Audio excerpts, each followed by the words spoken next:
So these took me about an hour, I would say, to make. So I did a whole bunch of coats. So if you have paint that doesn't take as many coats, I would go for that. Yeah, you don't have to paint. Painting probably was what made it take so long. And then make sure that you, make they fit, you know? Because to start off, you take a pair of your shoes and then you'll trace it out. I use flip-flops, but I mean, if you're making flip-flops, I don't know why you'd have flip-flops. I just wanted to paint flip-flops, so yeah. They all are finished, so that's all cut out. And then I take these, which are like string in a circle, not really sure what they are, and I'm just gonna cut it. And then what I do is I like cut out parts and taped it into the holes. In the end, I have to put little pins in anyway, so it doesn't matter. Oh, and then I cut out foam the same way and taped it on the back. And then I started drawing my design. For this one, I did fruit. It was a lemon. And then I did a watermelon, and then I think I did a cherry, but I don't know if I showed that. Yep, there it is. So it's actually 3 cherries, you barely can tell. And then I started painting. So it's nice to use when you paint.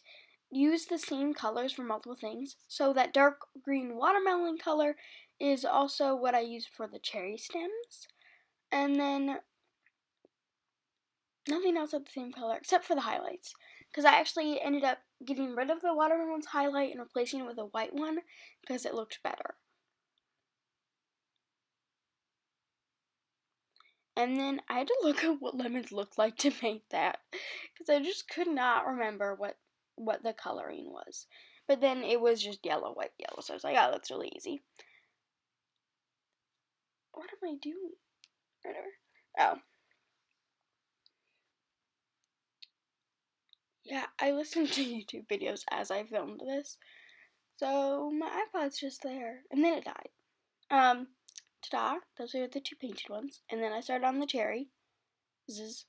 And at first I was like, I'll just paint them individually. And then I was like, what am I doing? I'll just paint it all together. So I just painted them all because I was like, I'll trace it. And then ta-da, that's me painting it all together. So it's just one big blob. Ta-da, that's all of them. Fruits.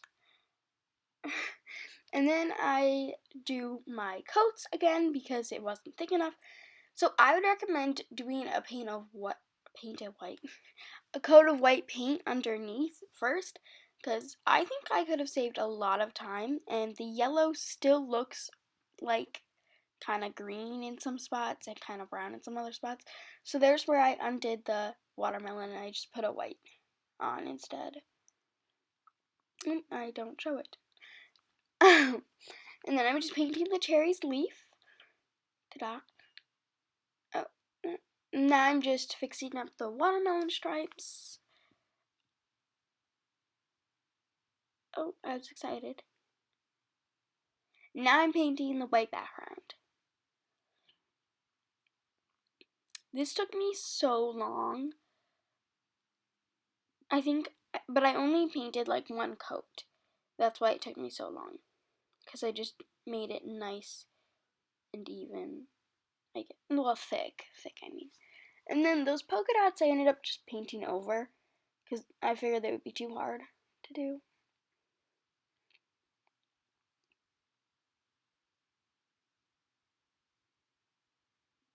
That was me snapping. And that's halfway finished. And then I was like, you know what, I'm going to do the whole thing. So I just painted that all. That's when I added the white. And then I'm just tracing around each of the cherries. And there you go. Boom. And then I'm just going to trace around everything because I feel like it makes it pop more and stand out. And that's actually like a paint pen. So it was kind of hard to use because I was lazy and didn't wait for the paint to dry. So at some points I used Sharpie instead.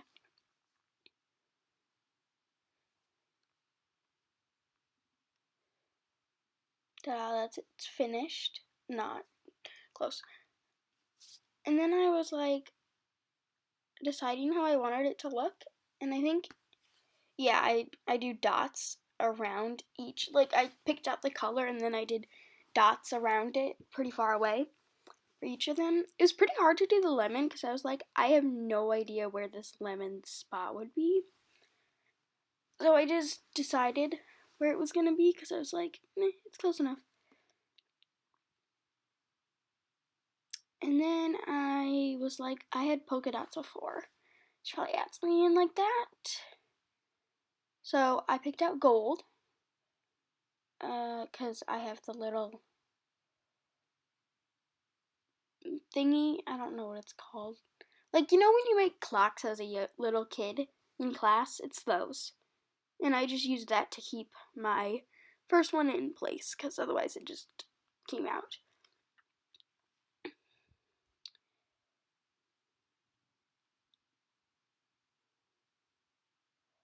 So, yeah, I probably should have put the strings on later. But if you're doing this along with me, sorry for that. But yeah, I would have, if I would just do the strings afterward, but make sure you have like the cut holes so that you can put it in. Or you can just hot glue it or something like that. Like, just, I tried cutting out holes, but it didn't work, so I just gave up and cut slits and then poked for the top one. And then just slid through the slips and taped it. But obviously, if you could get a hole, you could knot it, which is what I wanted to do. And there I go. Oh, writing my name. Because I feel like that's just something people do. And I would have written on the bottom, but it still wasn't dry because I was not waiting. This is my second one. Because I'm painting both. That's my design. You can barely see, but it's corn, broccoli, and carrot. You can see it better now. And then the corn was actually really hard to do because I was like, I don't want it all just to be one color. But then it was so hard to fill in because I had to keep mixing new colors. Because that's the original color. And then I also used white and then a mix of white and yellow. And it took me like 7 minutes to paint that thing. Because I had to keep switching between paints because I was like, oh, now I have too much whites in this area. Now I have too much yellow whites. See, so there's me switching to the other kind.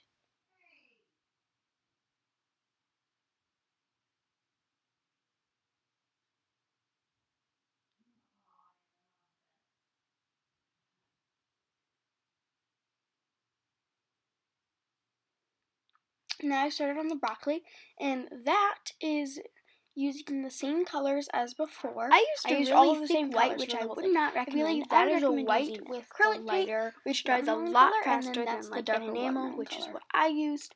And then it's not a very good broccoli. The enamel makes the stuff look shiny, which is why I chose it. And then for the carrot, oh, I didn't salt the carrot. I just kept messing around with it because I was like, new colors. And then I actually added the little hairs. You can't really see them, but I drew them on. And then I'm painting away, and I was like, you know what, my carrot's probably going to be, my carrot was probably going to be the same color, like the floofy top, stem, I don't know what it's called. So I think I decided that I was going to trace this one too, even though I thought it looked a lot more realistic, so it didn't need to be traced.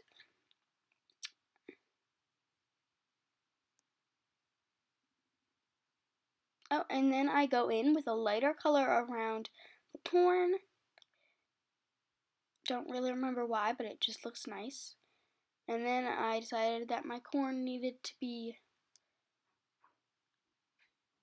cornified, I guess, more. Because the husk was taking up too much space. If you do this, I would plan on that's when I fanned out my brush so that I can make thin hairs at the bottom. If you were to do that, I'd recommend getting a watercolor pencil to do it instead. Probably would have been a lot easier.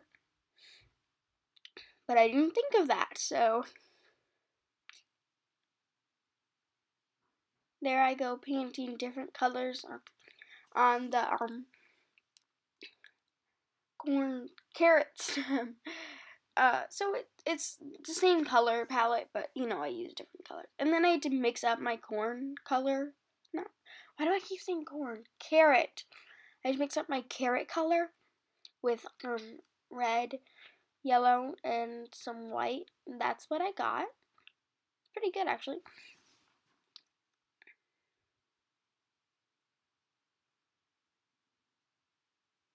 And then I go about putting my dots on. Ta-da. And then I was like, I'm going to paint this one white too. As I figured I would do for the same design.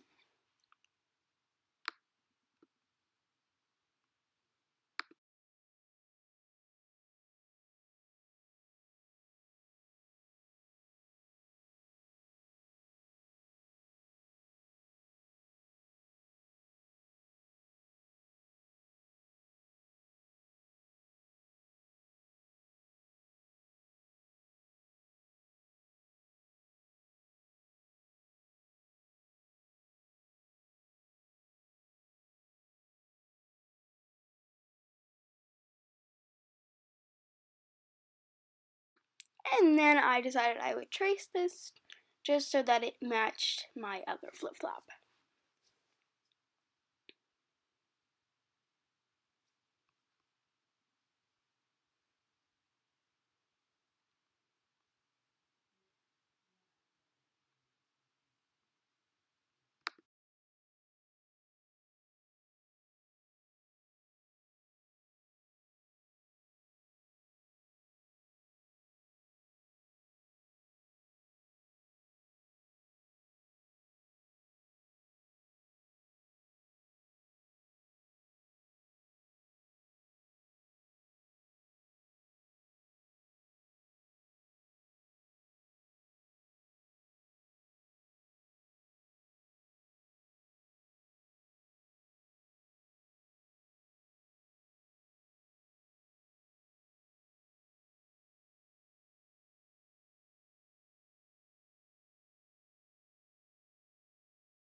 So I decided that I wanted to have the little lines that are on carrots, so I just painted them on off screen. Here they are, all finished and together. You'll notice how some of my gold are lighter than the others. That was just for looks. I hope you enjoyed this, and if you did along with me, I hope they turned out nice. So, my strings were a bit too small for me and kept popping off, so I'm just putting them up as decoration, and I think they look really nice. But hopefully yours work as flip-flops.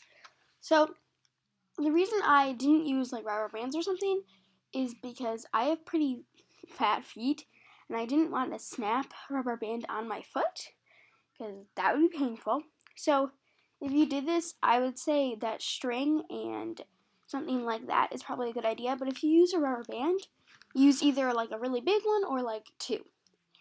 And then these don't flop or flip, obviously, because they're made out of cardboard and foam. But if you have like a more bendy material, then it would probably be more like an actual flip-flop. I hope you enjoyed. Bye.